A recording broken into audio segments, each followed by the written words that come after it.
E aí pessoal, tudo bem com vocês? Sejam muito bem-vindos a mais um vídeo aqui do canal. Eu me chamo Rudinei, eu sou investidor da Bolsa de Valores e nesse vídeo eu vou te mostrar se vale a pena ou não investir em uma carteira de investimentos diversificada entre fundos imobiliários e ações. Eu fiz um teste aqui nos últimos 5 anos com uma carteira de investimentos em fundos imobiliários e ações de dividendos. Será que valeu a pena? Será que corrigiu pela inflação? Será que perdeu dinheiro nesses últimos 5 anos? É isso que eu vou te mostrar nesse vídeo, então fica aqui até o final. Se você é novo por aqui, já aproveita e se inscreve, ativa o sininho das notificações. Se você gostar desse vídeo, deixa o seu like para ajudar o canal a continuar crescendo.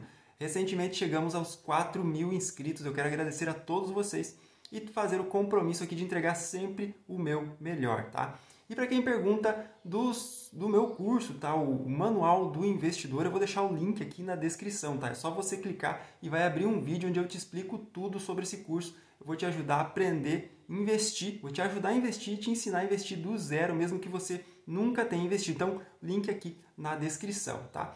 Então vamos lá, vou começar aqui a falar sobre essa carteira de investimento, sobre essa simulação que eu quero te mostrar. Nesse vídeo tá muito legal, muito interessante o resultado que eu obtive aí nesse investimento, nessa simulação.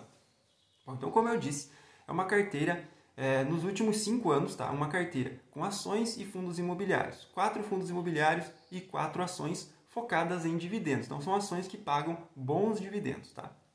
Então, os fundos imobiliários são o MXRF11, o HGLG11, o VISC11 e o HGRE11. E as ações são a Taesa, Klabin, Banco do Brasil e Sanepar. Então, todas as ações focadas em dividendos. Tá? Uma ação do setor elétrico, a Taesa, Klabin, papel e celulose, Banco do Brasil aí do setor bancário e a Sanepar do segmento de saneamento básico. Tá? MXRF11 é um fundo de papel, o HGLG é um fundo de tijolo que investe em logística, o VISC11 é um fundo de shopping e o HGRE um fundo de lajes corporativas. Então, o investimento total foi de R$400 mil. R$50 mil em cada um dos fundos imobiliários, mais R$50 mil em cada uma das ações. Então, no MXRF11, tá? Lá em 2018, essa simulação é de 2018, de agosto de 2018 até julho de 2023, então nos últimos 5 anos. Então, lá em 2018, R$50 mil comprou 5.000 cotas do MXRF11. Comprou 396 cotas do HGLG11, 491 cotas do VISC11 e 416 cotas do HGRE11. Da Taesa, com R$50 mil lá em 2018, dava para comprar 11.792 ações. Eu sempre usei aqui, nas 4 ações, nas 4 empresas, as ações ordinárias, tá? Então com final 3. Da Klabin, KLBN3, dava para comprar 8.560 ações. Banco do Brasil, 2.023 ações. E da Sanepar, SAPR3, tá? Ações ordinárias, 17.793 ações. Tá? Então foi investido R$400 mil. Nessa simulação, o investidor não reinvestiria nada dos dividendos e também não fez nenhum novo aporte. Então ele pegava os dividendos todos os meses e usava aí na sua vida, ele gastava, ele não reinvestia nada e também não fazia nenhum novo aporte. Ele investiu apenas R$400 mil em agosto de 2018 e não investiu mais nada até julho de 2023. Eu fiz essa simulação assim, desse modo, justamente para saber se o patrimônio se corrigiu pela inflação. Uma dúvida de muitos investidores, de muitos alunos meus lá do curso e também da consultoria, que esses alunos têm é justamente essa. O patrimônio, ele se valoriza no longo prazo?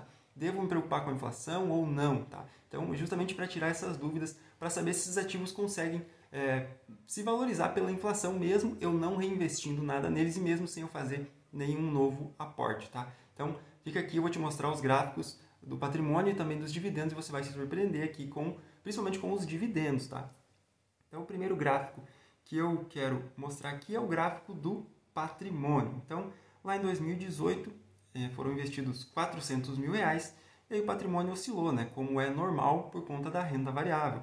Em 2019, a gente tinha um patrimônio de 540 mil. Em 2020, o patrimônio caiu para 500 mil. 2021, subiu para 518 mil.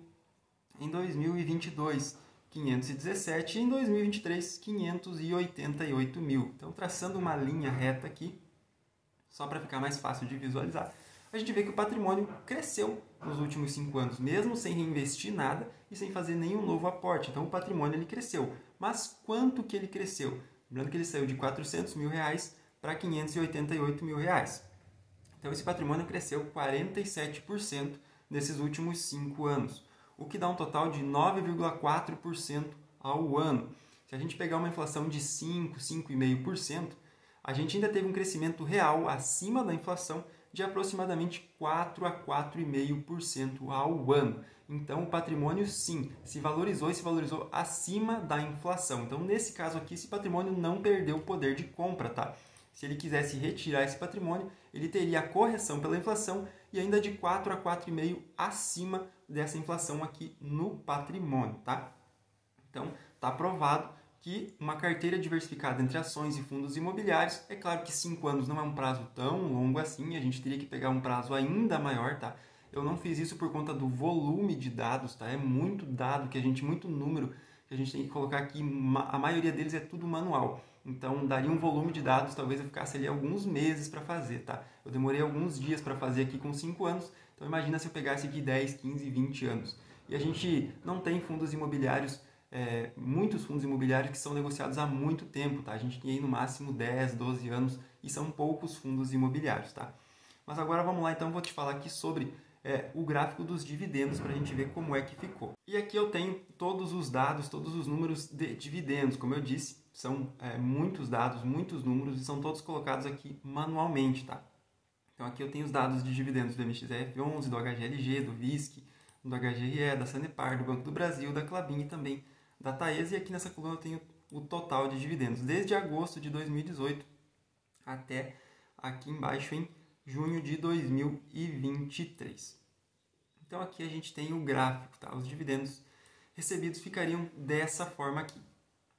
Em agosto de 2018, esse investidor teria recebido R$ 1.586 em dividendos. E aqui, em junho de 2023, R$ 9.045. E teve alguns picos aqui, no caso em maio de 2021, que o investidor teria recebido R$ 13.640 em dividendos, tá? Então os dividendos eles oscilaram bastante, muito por conta das ações. A gente sabe que as ações elas não pagam dividendos todos os meses, como os fundos imobiliários. Então essas partes menores, essas partes menores aqui do gráfico, são os dividendos justamente dos fundos imobiliários, né? Eles pagam todos os meses, então todos os meses o investidor recebeu dividendos. Em alguns meses, muito mais por conta das ações, em alguns meses, menos por conta que ele recebeu só da parte dos fundos imobiliários, como aqui, recebeu mais de 13 mil reais em um único mês, e aqui já no próximo mês ele recebeu 5.577 e no outro mês ele recebeu 1.318. Então, basicamente, essa foi a tabela dos dividendos. Mas vamos para os números, né? O que importa aí realmente são os números, são os dados.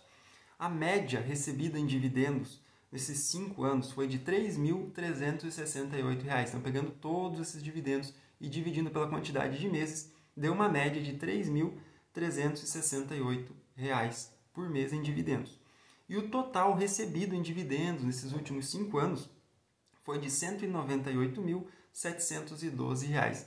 Então, notem que em 5 anos, apenas 5 anos, que não é um longo prazo nos investimentos. Na verdade, 5 anos é curto prazo se tratando de bolsa de valores, de empresas e de fundos imobiliários, tá? Então, em apenas 5 anos, basicamente os investimentos devolveram metade do que o investidor tinha investido. Ele investiu 400, recebeu 198 mil. Então, basicamente, ele recebeu metade do dinheiro de volta, sem fazer nenhum novo aporte, sem reinvestir nada dos dividendos. Agora você imagina o resultado, tá? E eu vou trazer essa simulação aqui para vocês, tá? Logo, logo eu vou conseguir fazer essa simulação.